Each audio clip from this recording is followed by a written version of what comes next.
ठीक है, तो एंगल ऑफ फ्रिक्शन जो होता है that is defined as the angle with the resultant of the force of limiting friction. ठीक है, तो मान लीजिए यहाँ पर एक लिमिटिंग फ्रिक्शन का फोर्स है, आपका अप्लाइड फोर्स इस तरफ होता है, जिस तरह अप्लाइड फोर्स होता है उसके अपोजिट डायरेक्शन में फ्रिक्शन फोर्स होता है। ठीक है, and normal reaction and max with the direction of normal reaction. तो रिजल्टेंट और नॉर्मल रिएक्शन का जो फोर्स होता है एक्चुअली ये यहाँ पर ये जो फोर्स होता है this angle is called the angle of friction. ठीक है, तो it is the angle between normal reaction and the resultant. अब रिजल्टेंट भी किसका, this resultant is between the normal reaction and limiting friction. Resultant भी किसका बनेगा, नॉर्मल रिएक्शन और लिमिटिंग फ्रिक्शन के बीच का जो रिजल्टेंट रहेगा, ठीक है, उनका जो रिजल्टेंट है और नॉर्मल रिएक्शन, इनके बीच के एंगल को हम क्या कहेंगे, एंगल ऑफ फ्रिक्शन। ठीक है, इसका कोई स्पेशल सच सिंबल नहीं है। क्लियर है, तो ये एक छोटा सा एक टॉपिक है बस। ये भी किसके ऊपर डिपेंड करता है, it depends on the material and the surface of contact. ये किसके ऊपर डिपेंड करेगा, मटेरियल और सरफेस ऑफ कॉन्टैक्ट के बीच के ऊपर डिपेंड करेगा। ठीक है, अगर आपका मटेरियल कुछ ज़्यादा रफ होगा, ठीक है, या स्मूथ होगा, तो ये एंगल की वैल्यू हर बार चेंज हो जाएगी। क्लियर है, इसको मैथमेटिकली भी आप डिराइव कर सकते हो, मैथमेटिकली भी आप डिराइव कर सकते हो।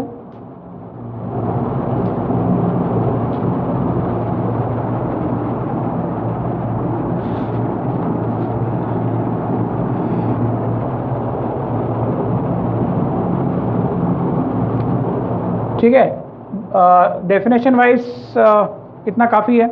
आगे अब हम नेक्स्ट जो होता है यहाँ पर फ्रिक्शन वाला पार्ट, इट इज़ ओवर। मतलब डेफिनेशन वाली जो थ्योरी वाला पार्ट है वो सब यहाँ पे ख़त्म होता है। अब सीधे इसके न्यूमेरिकल बनते हैं। तो हम न्यूमेरिकल्स देखते हैं फ्रिक्शंस के और फिर बात करेंगे आगे।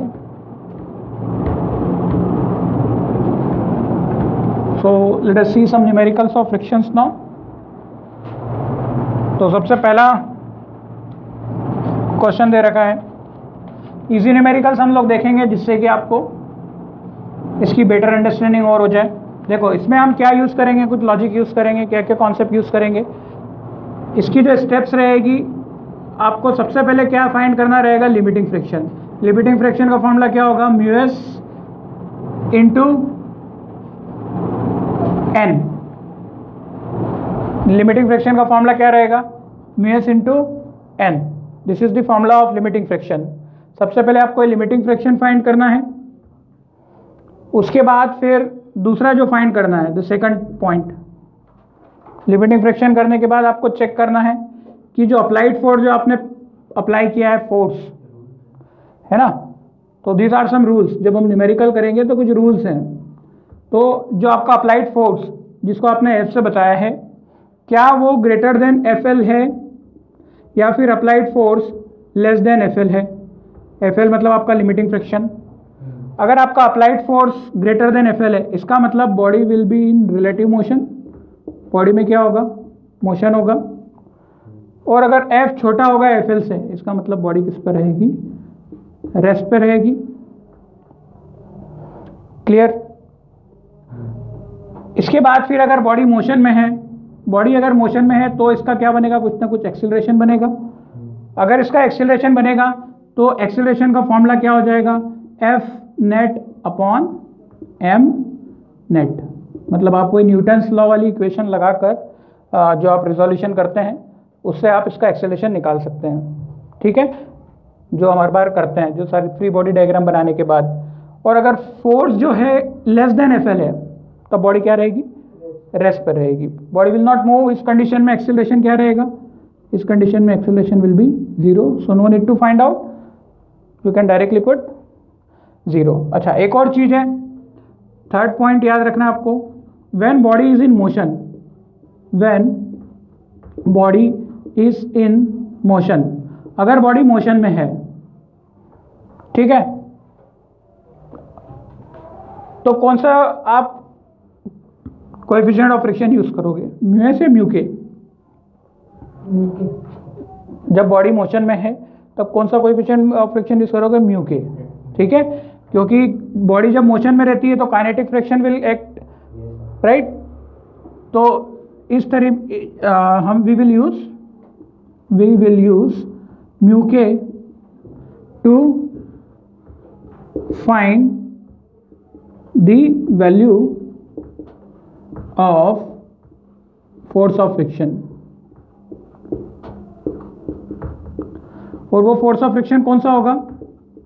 काइनेटिक फ्रिक्शन होगा। It will be the kinetic friction. ठीक है, तो ये कुछ रूल्स हैं, इन रूल के अकॉर्डिंग हमें काम करना रहेगा, बेसिक रूल्स। तो अब इस रूल्स को कुछ अप्लाई करते हैं कुछ क्वेश्चन के ऊपर। ठीक है, मैं आपको हाँ उस तरफ क्वेश्चन लिखता हूँ, फिर आप इसको कैसे अप्लाई करते हैं हम इसको देखेंगे।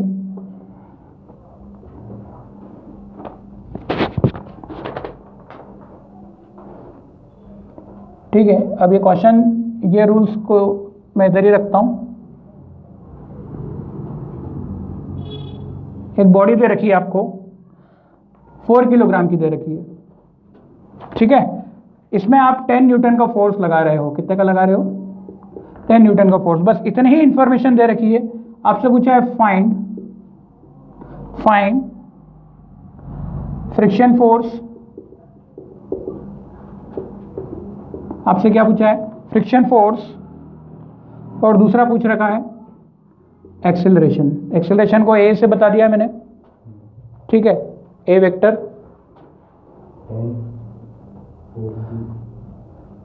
फ्रिक्शन फोर्स और ए वेक्टर। क्लियर है?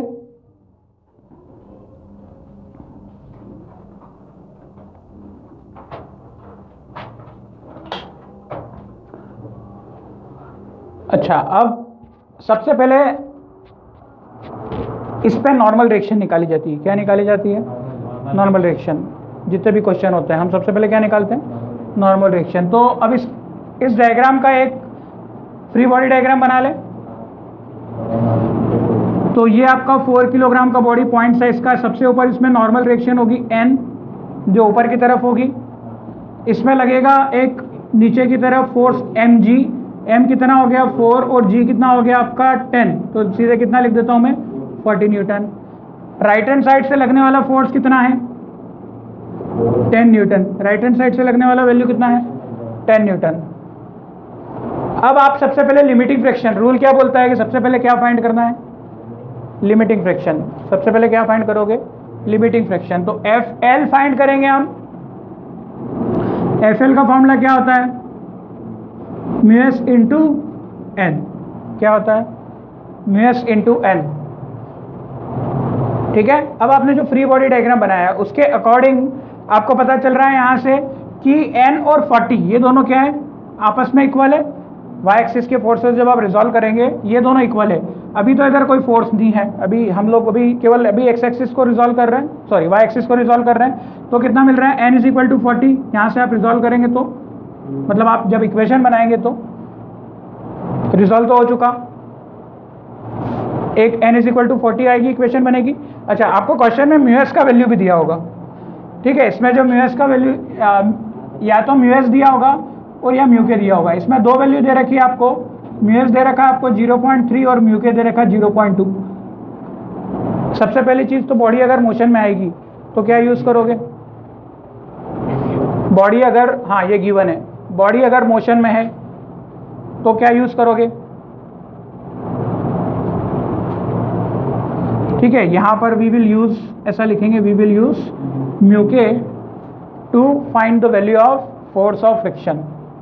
उस फ्रिक्शन को बोलेंगे काइनेटिक फ्रिक्शन। अच्छा, इसमें एक और पॉइंट नोट कर लेना, otherwise body will be in rest.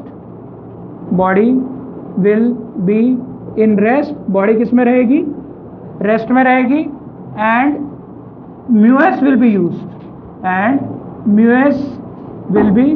Used. Mu s का मतलब जब बॉडी रेस्ट में है तब आप क्या यूज करेंगे? स्टैटिक फ्रिक्शन यूज करेंगे। ठीक है, अभी यहाँ पर बॉडी रेस्ट में है कि मोशन में है, आपको सीधे FL लगाना है। इससे पता चल जाता है आपका फोर्स ऑफ फ्रिक्शन कितना है। ठीक है, ये भले रेस्ट में हो या फिर मोशन में हो, सबसे पहले आपको ये FL निकाल लेंगे। ठीक है, क्योंकि आपको रेस्ट और मोशन तो वैल्यूज को देख के कंपैरिजन करके पता चलेगा। कितना है म्यूएस? 0.2। अच्छा, पहले वैल्यू देखो आपका नहीं, पहले एफ एल तो इस फॉर्मूले से निकलेगा ना। एन देखो, एन 40 है, इसमें पुट कर दो तो f l is equal to कितना हो जाएगा सीधे सीधे, म्यू एस का वैल्यू कितना दे रखा है आपको 0.2 और इंटू एन कितना हो गया 40। हमारी बात समझ में? Mu S 0.3, sorry mu S 0.3 दे रखा है, ठीक है 0.3 दे रखा है आपको। 4 3 का कितना, एक काम करते हैं, ठीक है 0.2 ले लो इसको भी, क्योंकि ये वैल्यू 0.2 थी और ये वैल्यू म्यू के की वैल्यू कुछ 0.18 है, कुछ ऐसी दे रखी है, ठीक है। तो 0.2 रखिए आप, तो कितना आ रहा है 0.2। तो एफ एल का वैल्यू कितना हो जाएगा 0.2 इंटू 20, तो 8 न्यूटन आ जाएगा। मल्टीप्लाई करोगे तो कैसे, ये पॉइंट हटेगा यहाँ से, यहाँ पे 1 0 आ जाएगा, 0 से 0 कैंसिल, और 4 2 से कितना 8 न्यूटन। अब आप कंपेयर करोगे, आपका जो अप्लाइड फोर्स है एफ कितना है, आपने कितने का फोर्स लगा रखा है खुद से 10 न्यूटन का, और जो आपने एफ एल निकाला है उसका वैल्यू कितना निकल रहा है आपका 8 न्यूटन का। आ रही बात समझ में? अब इन दोनों में से कौन सा फोर्स बड़ा है, अप्लाइड फोर्स बड़ा है, मतलब काइनेटिक फोर्स उसको रोक, जो फ्रिक्शन फोर्स है उसको रोक नहीं पाएगा। आपका फ्रिक्शन फोर्स एफ एल है 8 न्यूटन का, फ्रिक्शन फोर्स हमेशा अपोजिट डायरेक्शन में लगता है, मतलब फ्रिक्शन फोर्स इस तरफ कहीं लग रहा होगा, इस तरफ कहीं फ्रिक्शन फोर्स लग रहा होगा, जिसकी की वैल्यू कुछ आपने अभी एफ दे रखी है। तो एफ एल का वैल्यू कितना निकला आपका 8 न्यूटन।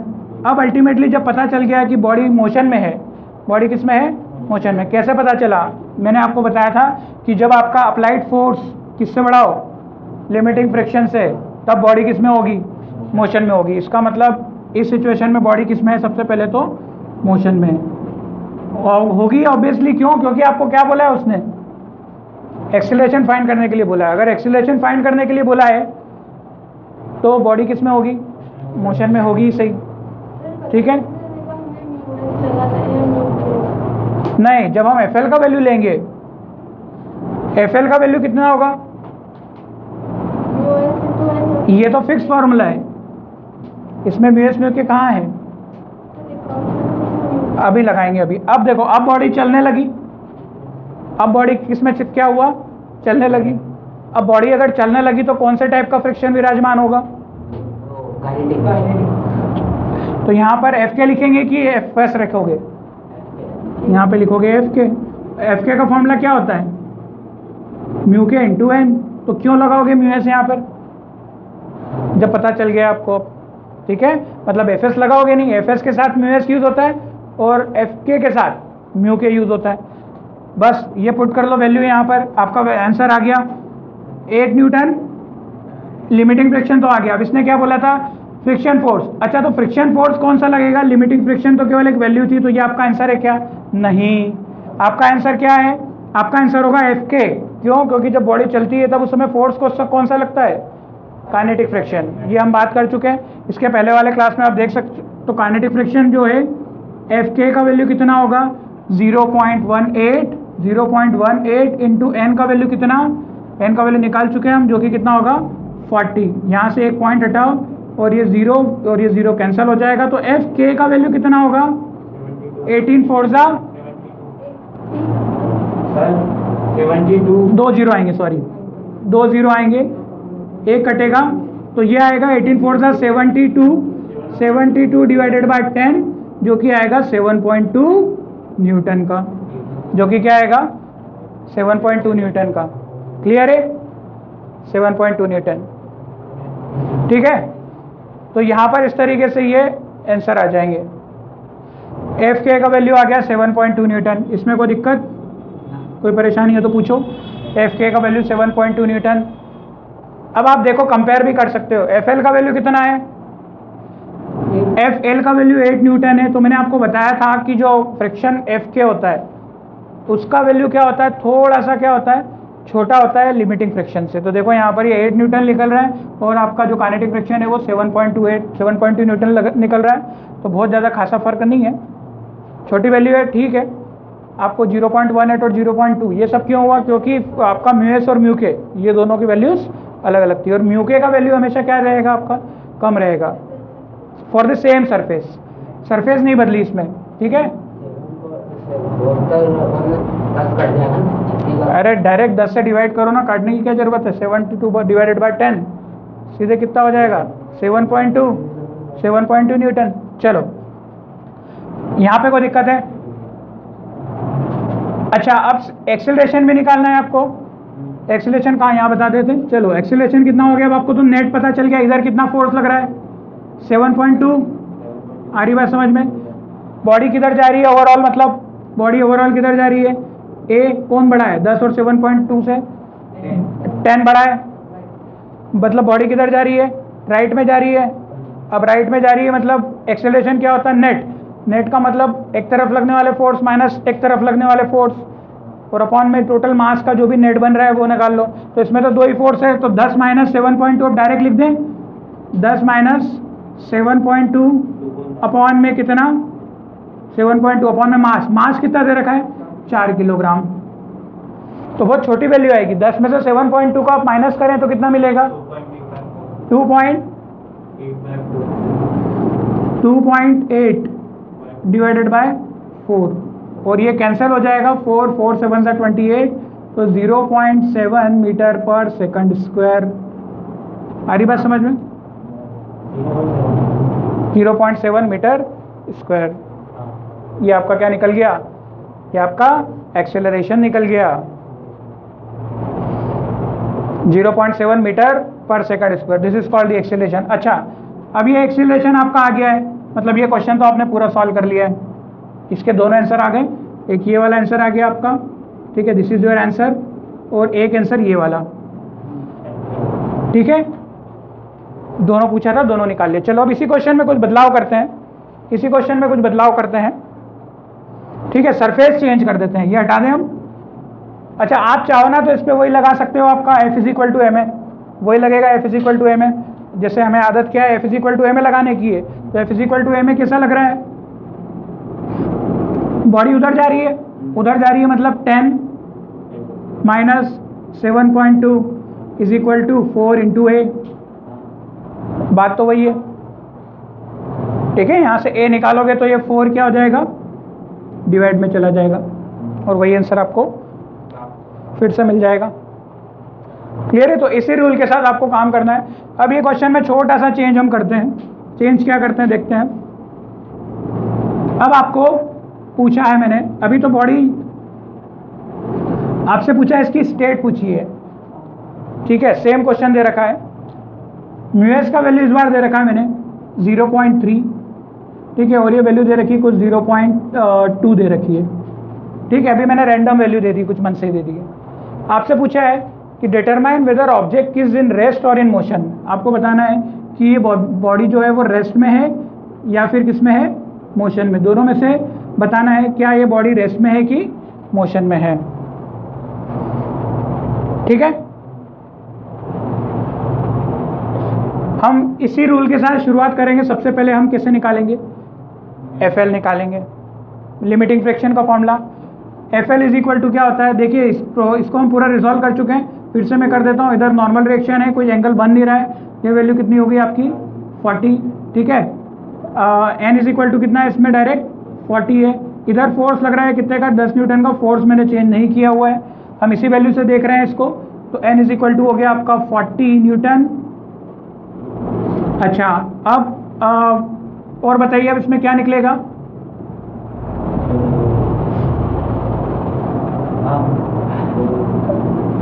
FL का वैल्यू क्या होगा? Mu s into n. म्यूएस का वैल्यू पुट करो 0.3 इंटू एन का वैल्यू कितना हो गया 40, तो 4 3 से कितना आ रहा है 12 न्यूटन। अब कंपेयर करो F और FL को कंपेयर करो। F का वैल्यू 10 न्यूटन है और FL का वैल्यू कितना है 12 न्यूटन। अब देखो FL का वैल्यू क्या है, ज़्यादा है। FL का वैल्यू क्या है, ज़्यादा है। क्या ये इसको इधर जाने देगा? नहीं जाने देगा। ऑब्वियस ही बात है कि भाई ये कितने से खींच रहा है 12 न्यूटन से। अब इसको ऐसा मत सोच लेना सर कि 12 न्यूटन का है तो फ्रिक्शन को ही चला देना चाहिए बॉडी को। डाउट समझ में आ रहा है? हम केवल FL का इस्तेमाल इसलिए कर रहे हैं, पता करने के लिए कर रहे हैं कि बॉडी चलेगी या नहीं चलेगी, ठीक है ना। मतलब तुम बोलो सर ये 12 न्यूटन है तो अब इसको चल देना चाहिए इस तरफ, तो भाई साहब ये अपन ने ना 12 न्यूटन एक्चुअली सिखाने के लिए बताया है कि ये जो निकला है फ्रिक्शन फोर्स की वैल्यू है, और फ्रिक्शन फोर्स आपको अगर ज़्यादा है इसका मतलब बॉडी आपकी स्टेट चेंज नहीं करेगी, रेस्ट में ही रहेगी। तो ये तो सुनो, फ्रिक्शन फोर्स एक्चुअली 12, सुनो हुआ क्या है कि एक्चुअल वैल्यू कितनी है, अब मैं फिर से वही बताता हूँ। एक्चुअल वैल्यू कितनी है, यहाँ पर आपने अप्लाई कितना किया है, आगे की चीज़ अब सुनो, इसमें अप्लाई फोर्स कितना किया है 10 न्यूटन का, फोर्स कितना अप्लाई किया 10 न्यूटन का। अब ये 12 न्यूटन सबसे पहली बात तो है नहीं, ये लिमिटिंग फ्रिक्शन की वैल्यू है। ये किसकी वैल्यू है, लिमिटिंग फ्रिक्शन की। ये वैल्यू जो निकली आपने मैक्सिमम वैल्यू निकाली।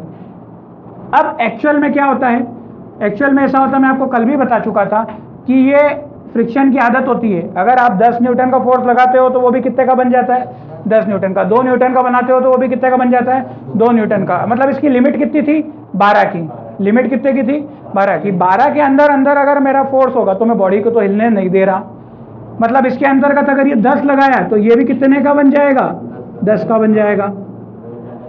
पर ये जब बना तब बॉडी रेस्ट में थी, बॉडी रेस्ट में थी, तो इसके दो आंसर बनेंगे। एक तो लिमिटिंग फ्रिक्शन का आंसर कितना निकला 12 न्यूटन निकला, बॉडी मोशन में नहीं है, बॉडी रेस्ट में है, इसलिए इसके स्टैटिक फ्रिक्शन का जो आंसर है वो कितना है अभी 10 न्यूटन। बात समझ में आ रही है। और एफ के का आंसर हम डिटरमाइन नहीं कर सकते क्योंकि उस समय बॉडी रेस्ट पर मोशन भी होना चाहिए, कुछ फोर्स बदलेंगे उसके लिए। तो यहां पर बात समझ में आ गई, ठीक है। तो ये 12 न्यूटन जो निकाला हमने, ये किसका वैल्यू था, लिमिटिंग फ्रिक्शन का वैल्यू था। अगला क्वेश्चन ले, ये समझ गए, मतलब बॉडी किस पे होगी, हमारा आंसर क्या रहा इस पे, बॉडी रेस्ट पे। मतलब इन तीनों वैल्यू को देखेंगे, इनको जब हम कंपेयर करेंगे दोनों को, तो आपने फोर्स कितने का लगाया है 10 का, और लिमिटिंग फ्रिक्शन कितने का निकला 12 का। तो कंपेयर करने से हमें पता चला कि जो एफ है वो क्या है, छोटा है किससे, एफ से, या फिर एफ बड़ा है, इसलिए बॉडी किस पे रहेगी, रेस्ट पे रहेगी। सारे डाउट क्लियर। चलो अगला क्वेश्चन लेते हैं।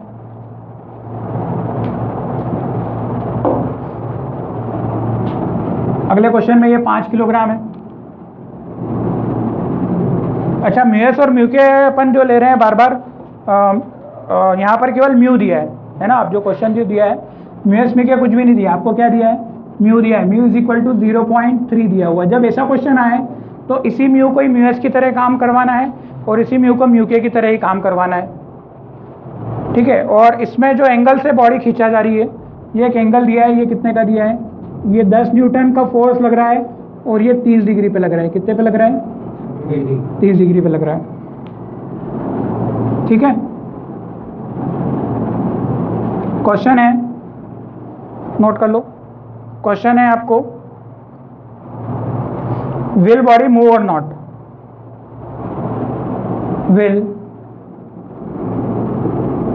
बॉडी मूव और नॉट, क्या बॉडी अपनी स्थिति बदलेगी, मतलब रेस्ट से मोशन में आएगी या नहीं, ठीक है। मतलब आपको स्टेट बतानी है, रेस्ट या फिर मोशन, दोनों में से क्या है। चलो फिर से वही करेंगे, सबसे पहले एफबीडी बनाना पड़ेगा आपको, ठीक है। मूव और नॉट, एफबीडी क्या बनेगा आपका। एफबीडी बनाने के पहले मैं आपको बता दूं हमें क्या निकालना, अल्टीमेटली बॉडी मूव होती है कि नहीं। तब आप क्या निकालते हो, सबसे पहले एफएल का वैल्यू निकालते हो। एफएल का वैल्यू किसके बराबर होना चाहिए, एन इंटू म्यू एस के बराबर होना चाहिए। अच्छा, बहुत से लोग इसको है ना गलत धारणा पालते हैं कि एन का वैल्यू हमेशा एम जी निकलेगा, तो इस फॉर्मूले को मॉडिफाई कर लेते हैं कि एफएल का वैल्यू एम इंटू जी इंटू म्यू एस। तो हर बार एन का वैल्यू एम जी नहीं होगा, जैसा कि इस क्वेश्चन में होगा। देखना आपको एन का वैल्यू क्या निकलेगा। हाँ, आप इसको एन का वैल्यू क्या, जब एंगल पे अगर बनता है कुछ, जब कुछ एंगल पे वैल्यू निकलेगी तब आपका एन का वैल्यू एम जी के बराबर नहीं होगा। देखो यहाँ पर क्या निकलेगा, हमें रिजोल्यूशन से पता चलेगा। आप रिजोल्यूशन कर सकते हैं, सभी को आपको मैं बता चुका हूँ पहले कैसे होता है ये सारी चीज़ें। 10 न्यूटन का फोर्स उधर लग रहा है, इसका भी एफबीडी बनाते हैं, तो 10 न्यूटन इधर लगा देते हैं, ठीक है। सॉरी, ये 10 न्यूटन यहाँ से हटा दो, ये पुराने क्वेश्चन का है। 10 न्यूटन आपका जो फोर्स लग रहा है ये मैंने एक्सिस बना दी। 10 न्यूटन आपका इस तरफ से लग रहा है, कितने एंगल पे लग रहा है? 30 डिग्री पे। ये 30 डिग्री पे लग रहा है। अच्छा, बॉडी में नॉर्मल रिएक्शन होगा। बॉडी आपकी सीधी है। बॉडी क्या है आपकी? सीधी है, मतलब बॉडी आपका हमेशा परपेंडिकुलर नॉर्मल रिएक्शन लगता है। यहाँ पे कोई एंगल में चेंज नहीं है, तो ये आपका नॉर्मल रिएक्शन इधर एन लगेगा बॉडी पर, जो कि हमने यहाँ पर एन बता दिया। बॉडी में नीचे की फोर्स लगेगी कितनी? mg, मतलब यहाँ पर हो जाएगी 50। तो यहाँ पे बता दिया आपने, ये 50 न्यूटन। क्लियर है? ठीक है। अब इस तरफ कहीं ना कहीं एक फ्रिक्शन फोर्स अप्लाई होगी। अब वो Fk होगी कि Fs होगी, आपको पता नहीं है। सबसे पहले तो आप क्या करोगे, इसको रिजॉल्व करोगे। अब आप तो बोल दोगे सर n = 50, बोल दोगे ना, बिना रिजोल्यूशन की। सबसे पहले रिजॉल्व करना पड़ेगा ये 10 वाले को। तो ये क्या आएगा? 10 cos 30। ये कितना आएगा? 10 cos 30 डिग्री। और इधर कितना आएगा? प्लस 10 साइन, प्लस कर देते हैं क्योंकि उस तरफ है। अब यहाँ से अब दो इक्वेशन बनेगी। आप चाहो तो आप ये 30 वाला जो है डिग्री के साथ एंगल जो बना रहा है, इसको हटा दो। ठीक है, हाँ हटा दो। जरूरी नहीं है कि आप उसको, मतलब आपकी कॉपी से आप तो मत हटाओ, मैं तो बता रहा हूँ समझाने के लिए। आप आपकी कॉपी से हटाओगे तो फिर क्या है, आपको ओवरराइट हो जाएगा। ठीक है, आपको इसकी इक्वेशन नहीं बनानी है एक्स एक्सिस की। आपको सबसे पहले क्या फाइंड करना है? Normal reaction. क्या फाइंड करना है? Normal reaction. तो ऊपर वाले फोर्स और नीचे वाले फोर्स जब दोनों से इक्वेट कर लेंगे तो नॉर्मल रिएक्शन आ जाएगा। चलो देख लेते हैं कैसा होगा। n + 10 sin 30 का वैल्यू कितना? अभी तो मैं ऐसे ही लिख लेता हूँ, sin 30 = 50 हो गया। मतलब n + 10 × sin 30 का वैल्यू 1/2 बराबर 50। 2 से काटा, 5 बचा, तो n बराबर 5 उधर जाके हो जाएगा 45 न्यूटन। चलिए n कितना आया? 45 न्यूटन आया। अब n का वैल्यू FL में पुट कर देते हैं। n का वैल्यू FL में पुट किया, FL कितना हो गया? n कितना है? 45 × μs कितना है? μs म्यू के कुछ भी नहीं, केवल म्यू दे रखा है, तो हम कितना लिखेंगे? 0.3। क्या बात समझ में आ रही है? 0.3। ठीक है। अच्छा, 45 × 3 कितना हो गया? आपको सॉल्व करना है। अब आपको कितना मिलेगा?